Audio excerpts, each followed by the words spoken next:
Well, Stu, Cardiff City at St James's Park. I just hope that what happened in the corresponding fixture doesn't happen on Friday night, because I'll be in trouble, because at Cardiff the roof collapsed in the press room and all the water came down over all the journalists. But luckily it was still sunny then, and I was out in the main stand sending me copy across. So as long as that doesn't happen on Friday night, then that'll be a plus point for me. But what's your thoughts on the game?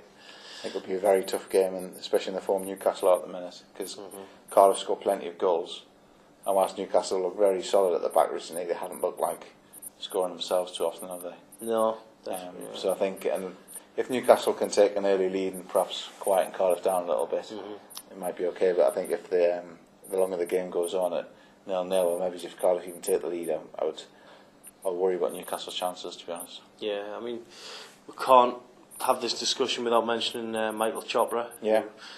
He was back at St James's last week against Crystal Palace just to watch, and ended up getting a bit of trouble with a supporter who was trying to video him on YouTube and ask him things, and it ended up being a bit of a scuffle. But I don't think anyone was seriously hurt. But I mean, what's your what sort of reception do you think he's going to get? I mean, he got dog's abuse when he came back with Sunderland, and you know, it's such a hot potato, isn't it, Michael Chopra, the way we talk about him. But what's your view on it?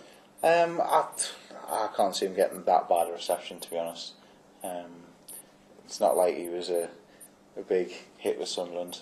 He's done very well at Cardiff, to be fair.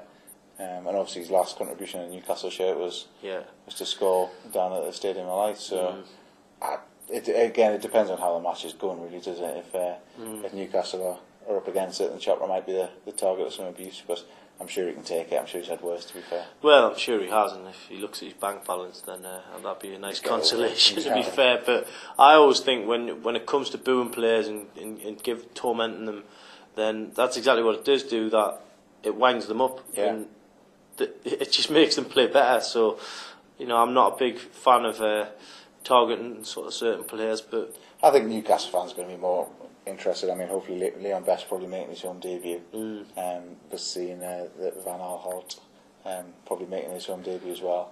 Williamson doing quite well. So I think hopefully there's going to be enough for Newcastle fans to focus on without really having to worry about Cardiff players. And Friday night, it's a bit of a strange fixture time. I mean, that's the price to pay for being in the Championship. We've had all kinds of different kick-offs, so you've got to kick off whenever you're told, I suppose. I was going to say the telly there, but the telly aren't interested in this one. They might make it for a good atmosphere, good Friday night. And if they start playing some entertaining football, get the crowd behind them early on, a few new signings, makes a world of difference, doesn't it? Still top of the league and 4 points clear. And also the other good thing is, if you do get your win out the way on Friday night, you can put your feet up, and there's a little bit of psychology there that the other team have then got to, West Brom and Forest have then got to go out and do the business on Saturday. Exactly. And that's got to be a plus point, but it's about getting them 3 points first.